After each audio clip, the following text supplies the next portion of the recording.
Ted. Yo, what's up? How's it going? We are almost done with this show. Almost finished with IBC 2017. You were so busy.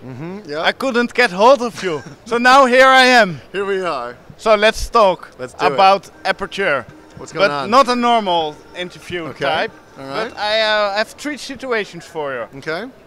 3 lightning situations. Okay. Like a YouTuber that starts out in his bedroom and wants to have some lights for his productions. The second option is he crowd his channel, dedicates a room or small office for his studio. So what kind of lighting kit should he get? Yeah, what kind of lighting kit should he get? And the third one is he's getting pro. He's got to do the big stuff. He's sweet now. He's got people carrying his lights, bringing him coffee. Yeah, of course. Okay. Have that on a special telephone numbers. Of course, yep, of course, yep. Support and I'm coming over and I'll bring him coffee when he needs coffee. Yeah, so, you got it.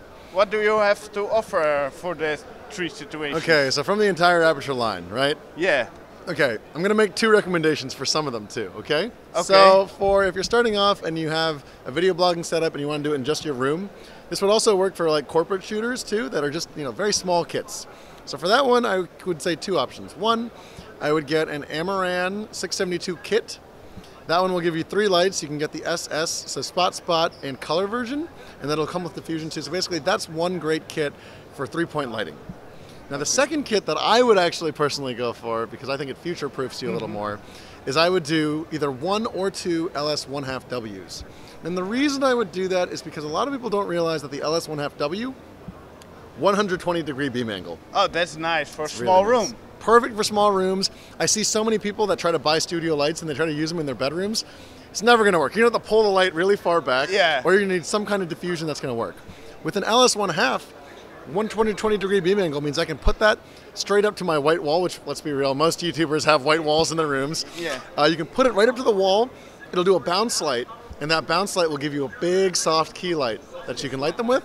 And then set up your second LS1/2 in the back as a backlight, and that'll edge your entire screen because it's so wide. So I would do 2 LS1/2s. You can only buy 1, I'd get 1. So you want me to do the second setup? Yes. What's the second setup? What is it again? The YouTuber crows out his or her bedroom. Okay. Dedicates a room or a small office and wants to make a small studio. Gotcha. Okay, so they've got their own space now and it's not so condensed. Okay, so they don't have to clean up their room every time they want to shoot a video. Yes. Okay, they don't have to throw their laundry away. Okay, all right. So I have to move my laundry every time. You should see the office at home. It's very messy. So I'd probably say for that setup, I would do a 120D in a light dome. And that will be perfect because that light right there, it's a modular light, right? So 120D, it can be a hard light when it wants to be a hard light, but if you snap the dome on it, in one light on one stand, you get one big, soft, very good color light. That's your perfect key light. Just set that up right next to your camera, have it come a little bit from above, and immediately you've got your key light and your eye light in one. And then what I would do is if I had to choose a second light on top of that, so that right there, that setup together is about 600 to 800.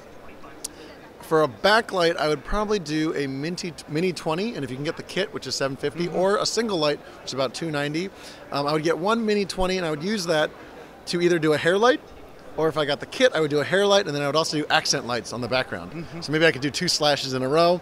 All of a sudden, now you have a visually interesting frame that's still soft and looks beautiful. Yeah. That sounds good. Okay, and then the last one, for when you've got me on speed dial to bring you coffee. Yeah. And like Michael Bay walks, no, not Michael Bay. When you're talking about bigger setups and you're ready to really move out and narrative shooting and all that kind of stuff, I would do, of course, it depends on the size of the shoot, but I would say 2 300Ds, 3 120Ds, 2 light domes, and 2 Fresnels. And then if you're fancy, get a set of Mini 20s.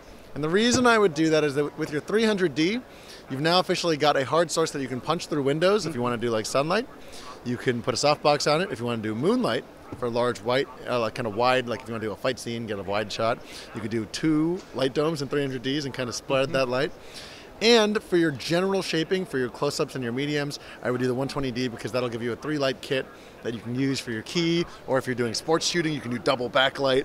I'm nerding out here. Perfect. Cool. So that would be one of your setups. And just if you're for the plus side, the bigger side of that, say you have a truck and you're really going on the go.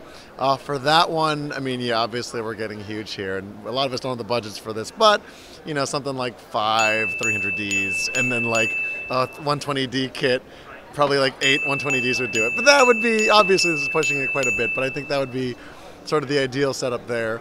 All aircraft grade aluminum lights that you can put in softboxes and things like that.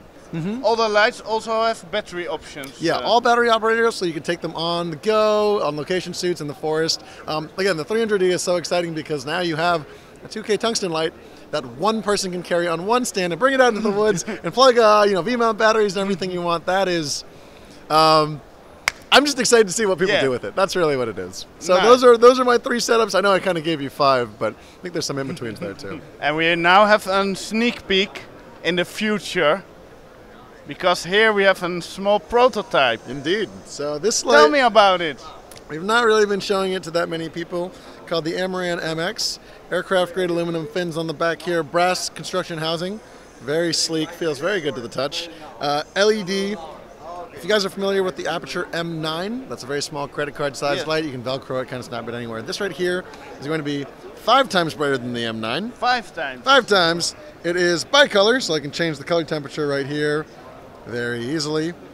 It's also got a boost mode here, so I can press this. This will give it an approximate additional 30 to 40% brightness right here. So boost mode right there. And in addition to that, it is of course dimmable with a TLCI and CRR rating of 97. So very, very high, very, very bright. Built-in diffusion. You remember the M9. I'm going to try to dim this so that we can actually look at it, right? We are blind now. Dim this. Let me turn this off. This is still a prototype. Cool. So we're going to dim this for us. You know, the Amaran M9 had 9 LEDs. We're now working with over 200 LEDs on one source. Nice. Very, very compact, but it is still something that is the size that no matter what I'm doing with it, and no matter where I am, this is still the size of a light that I can fit right into my pocket. Easy to go. Done, just like that. And right back. I now have my new iLight, or this is honestly bright enough that I could bounce this. And if you're doing a video blogging setup with a light-sensitive camera like the A7S, geeking out again, this could potentially be your key light, honestly. Yeah. Could. Yeah. So this one we don't have a release date for. We don't really have a price for it either. But if I had to give some, out of the blue guess, probably sometime in February. So sometime away. Nice. Sure. And if you follow Aputure on social media, you should. You will you see should when follow it us on comes. social media. We try to do interesting content. We've been flying like crazy for these shows, but we do like some tutorials and stuff too. So if you follow us there, and sometimes small videos. About the products and tutorials. gears and how to do things. Yeah, for sure. Also very active user groups. Yeah, absolutely. The Aputure user group is online. If you're watching this in the Netherlands, like our good friend Victor here, there's an Aputure Netherlands user group that you should be using. There's also the Aputure General user group, but if you go to the website, there's a thing that'll say join the A-team, and that'll show you all the user groups that we have. It's always good to discuss new products and stuff with locals. For sure. Sometimes you can just meet them and collaborate with them. So that's very nice about the local groups. That's absolutely. a good way to go on social media. Yeah. And it's you know the gear that you're using, and we want to put you with a lot of other people that also know the gear that you're using. So it's a really easy way to swap. Say you have a shoot coming up, you already own 2 120Ds, you need an extra 2 more. Very easy just to go on. A lot of New York people, for example, have been just saying, hey, Aputure users, I need another 120D at this set tomorrow, and people have been helping out and really supportive about it. Yeah, that's perfect. It's a good group. It's a good group. Aputure users are the best. These are like real indie filmmakers that are really working on stuff. These are good people. Good people for sure. And you're supporting the community. Yeah. So absolutely. Win-win. Yeah. Doing the best we can. So anything else you want to say? Nope.